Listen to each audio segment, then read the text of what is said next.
సాయి లేఖిని శ్రీ హేమాడ్ పంత్. బాంద్రాలో ఉన్నటువంటి sub collector ఆకస్మికంగా మరణిస్తాడు.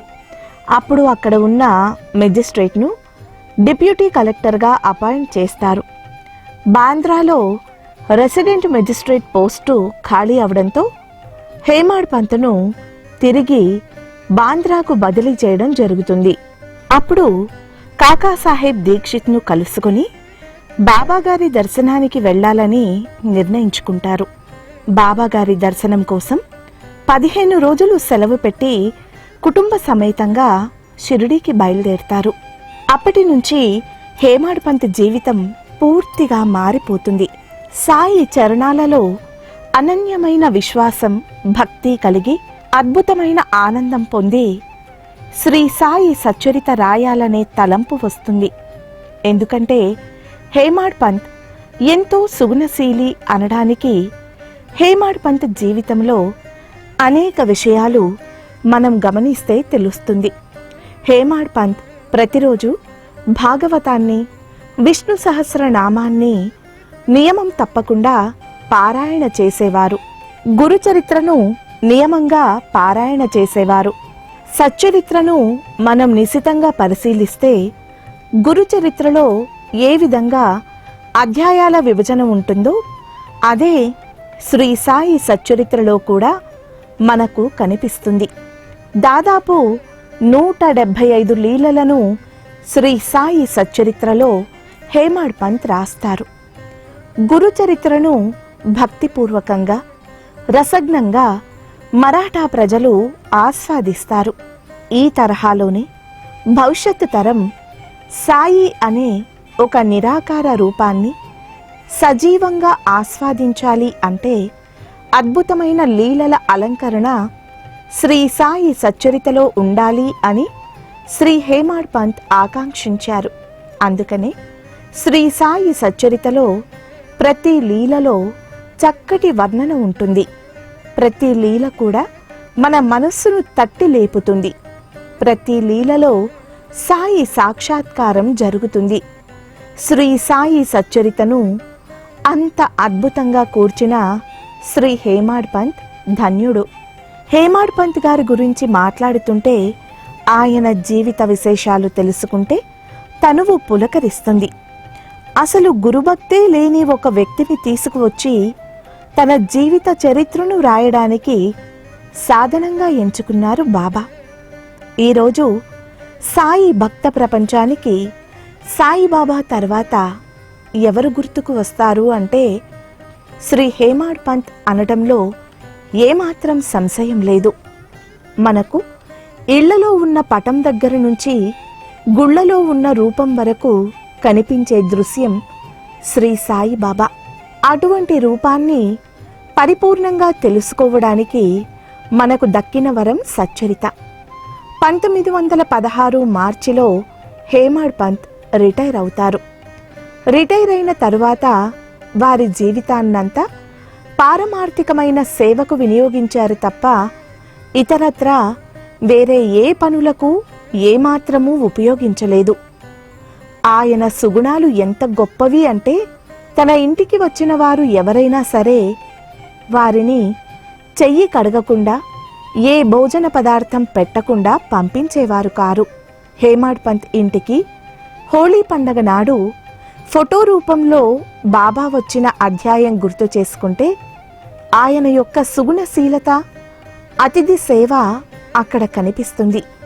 హేమాడ్ పంత్ తమ ఇంటికి వచ్చిన వారెవరిని భోజనం పెట్టకుండా పంపించరు. ఈ విషయాన్ని రుజువు చేయడానికి బాబా హోళీ పండగ నాడు మీ ఇంటికి భోజనానికి వస్తున్నాను అని చెబితే బాబా వచ్చే వరకు కూడా హేమాడ్ పంత్ అన్న పానీయాలు ముట్టకుండా బాబా ఖచ్చితంగా వస్తారు. ఈరోజు తన ఇంట్లో భోజనం చేస్తారు. అది ఏ రూపంలోనైనా వచ్చి బాంద్రాలో తను కట్టుకున్న ఇంట్లో సాయి ఆతిథ్యం స్వీకరిస్తారన్న విశ్వాసంతో ఉంటారు. ఫోటో రూపంలో బాబా వచ్చి హేమాడ్ పంత్ ఆతిథ్యం స్వీకరించారు. హేమాడ్ పంత్ దగ్గర ఉన్న మరో సుగుణం ఏమిటంటే ఆయన ఉద్యోగంలో ఉన్నప్పుడు రిటైర్ అయినా ఎవరైనా ఏదైనా సహాయం కోసం వస్తే వారిని నిరాకరించేవారు కాదు. చదువు ఎంత ముఖ్యమో హేమాడ్ పంత్కు తెలుసు. చదువుకునే అవకాశం లేని పిల్లలు తన దగ్గరకు వస్తే తనకు తోచిన విధంగా డబ్బు రూపేణా, తనకున్న పలుకుబడి రూపేణా సహాయం చేసేవారు. తన జీవితంలో బాల్య దశ నుండి హేమాడ్ పంత్ కూడా అనేక ప్రతికూల పరిస్థితులను అనుభవించారు. అవకాశం చేజారిపోతే ఎంత నష్టపోవాల్సి వస్తుంది అనేది ఆయనకు తెలుసు. బాబాగారు తన వద్దకు వచ్చిన వారి గుణాలను బేరీజు వేసుకుని వారికి ఆయా పనులు అప్పగించారు. వీడికి ఈ అవకాశాన్ని ఇస్తే ఉపయోగించుకుంటాడా, నిజాయితీగా ఉంటాడా, పొగరు తలకెక్కించుకుంటాడా అనే అంశాలను ఖచ్చితంగా బాబాగారు చూస్తారు. ఆ రోజు హేమాడ్ పంత్కు మెజిస్ట్రేట్గా సమాజంలో ఒక గౌరవం ఉండేది. దానితో అహంకారం ఎంతో కొంత ఉండే ఉంటుంది. అందుకే శ్రీ సాయిబాబా హేమాడ్ పంత్ అహంకారాన్ని తీసి నా పాదాల వద్ద పెట్టమను అంటారు. బాబా ఆయాచితంగా ఊరికినే ఏదీ ఎవరికి ఇవ్వరు. మనకు ఒక అవకాశాన్ని శ్రీ సాయి ఇచ్చారంటే మనలో ఉన్న అనేక గుణాలను ఆయన బేరీజు వేసుకుంటారు. ఒక ఉద్యోగానికి అప్లై చేస్తే మన క్వాలిఫికేషన్, స్కిల్స్ ఏ విధంగా చూస్తారో బాబాగారు ఒక పనిని మనకు ఇచ్చినప్పుడు ఖచ్చితంగా మనలో ఉన్న నైపుణ్యాలను చూసే పనిని అప్పగిస్తారు. పని మాత్రమే కాదు, బాబా మనపై కృప కురిపించాలన్నా సరే మనం దానికి అర్హులమా కాదా అనేదాన్ని కూడా బాబా 1-2 సార్లు పరిశీలిస్తారు. దుర్వినియోగం అయ్యేది ఏదీ కూడా బాబా మనకు ప్రాప్తింప చెయ్యరు. బాబాగారు ఇచ్చింది సద్వినియోగం చేసుకునే గుణాలు మనలో ఉంటేనే మనకు ఇస్తారు. ఈ విషయాలను మనం గుర్తుపెట్టుకుంటే బాబాను మనం పరిపూర్ణంగా అర్థం చేసుకున్నట్లే. శ్రీ హేమాడ్ పంత్ బాబాగారి దగ్గరకు రాకముందే వారిలో ఉన్న స్నేహశీలత, ప్రేమ స్వభావం, ఇతరులను ఆదుకోవాలి, ఇతరులకు సహాయం చెయ్యాలి అనే సుగుణాలను బాబాగారు గుర్తించి వారికి సచ్చరిత రచన అనే బాధ్యతను అప్పగించారు. శ్రీ సాయిబాబా శరీరంతో ఉన్నప్పుడు ఏ విధమైన భక్తి భావన, ఆరాధ్య భావన హేమాడ్ పంత్ గారికి ఉండేదో బాబాగారి మహాసమాధి తర్వాత కూడా దాన్ని వారు అలానే కొనసాగించారు. 1916లో వారు రిటైర్ అయ్యారు. 1918లో బాబా మహాసమాధి చెందారు. 1918 తర్వాత కూడా ముఖ్యమైన భక్తులలో షిరిడీకి వచ్చే వాళ్ల సంఖ్య, సంస్థాన్ బాధ్యతలు చూసేవారి సంఖ్య చాలా తక్కువగానే ఉండేది. అటువంటప్పుడు హేమాడ్ పంత్ బాబాగారు తనకు అప్పగించిన బాధ్యతను ఏ రోజు కూడా విస్మరించలేదు. బాబాగారి సమాధి అనంతరం తను కూడా ఏదో ఒక తాత్కాలిక ఉద్యోగంలోకి వెళ్ళవచ్చు. కానీ హేమాడ్ పంత్ ఆ ప్రయత్నం చేయలేదు. సంస్థాన్ బాధ్యతలతో పాటు కాకాసాహెబ్ దీక్షిత్ ప్రేరణతో సాయి లీలా అనే మాసపత్రిక ప్రచురణ బాధ్యత కూడా హేమాడ్ పంత్ చూసేవారు. ఆ రోజుల్లో సంస్థానానికి అనేక మంది అధ్యక్షులుగా వ్యవహరించినప్పటికీ సంస్థాన్ యొక్క కీలక బాధ్యతలు హేమాడ్ పంత్ చూసేవారు. సాయి లీలా పత్రికకు అనేక మంది లీలలను, వ్యాసాలను పంపేవారు. ఆ లీలలు సహేతుకమైనవా, కల్పితాలా, లేకపోతే అందులో ఇతర విషయాలు ఏమైనా ఉన్నాయా అనేదాన్ని చాలా కూలంకుషంగా పరిశీలించేవారు. ఈ రోజుల్లో వలె ఆ రోజుల్లో కూడా బాబా మహాసమాధి అయిన తరువాత తామే బాబా ప్రతినిధులమని, నేను చెబితే బాబా వింటాడని, బాబా తమ శక్తులను నాకు ఇచ్చి వెళ్ళాడని ప్రచారం చేసుకునేవారు ఉండేవారు. అటువంటి వాళ్ళ ఆటలు సాగకుండా ఎంతో జాగ్రత్త తీసుకున్నారు. అటువంటివి ఏవీ కూడా సాయి లీల పత్రికలో ముద్రణ కాకుండా వాస్తవమైన లీలలు మాత్రమే దానిలో ముద్రించేలాగా శ్రీ హేమాడ్ పంత్ వాటిని వడకట్టేవారు. అదేవిధంగా శ్రీ సాయి సచ్చరితలో లీలలు పొందుపరిచేటప్పుడు కూడా చాలా జాగ్రత్తలు తీసుకున్నారు. 1930వ సంవత్సరంలో సచ్చరిత్ర పూర్తయింది. దాదాపు 92 సంవత్సరాల ప్రస్థానం. ఇప్పటికీ 3-4 తరాలు సచ్చరితను ఆస్వాదించాయి. ఇంకా 90 తరాలు మారినా ప్రతి కథ నిత్య నూతనంగా ఉండేలా సచ్చరిత రచనలో హేమాడ్ పంత్ ప్రమాణాలను పాటించారు. శ్రీ సాయి సచ్చరితలో శ్రీ సాయి నిత్య యవ్వనుడిగా, సచ్చరిత నిత్య నూతనంగా మనకు దర్శనమిస్తుంది. శ్రీ సాయి సచ్చరిత అనే అద్భుతమైన విందును మనకు శ్రీ హేమాడ్ పంత్ గారు ఏర్పాటు చేయడం జరిగింది. ఆ విందులో సాయి లీలలు అనే పంచభక్ష పరమాన్నాలు, అధ్యాయాలు అనే పాత్రలలో వడ్డించారు. పదార్థాలను వడ్డించేటప్పుడు వచ్చే వాసన మనల్ని మైమరిపింపచేస్తుంది. హేమాడ్ పంత్ గారు సచ్చరిత అనే వంటకాన్ని వండేప్పుడు అన్నింటినీ సమపాళ్లలో వేశారు. బిర్యానీ వండితే చాలా దూరం వరకు గుమగుమల వాసన వస్తుంది. అందులో అనేక రకాల సుగంధ ద్రవ్యాలు వేస్తాం.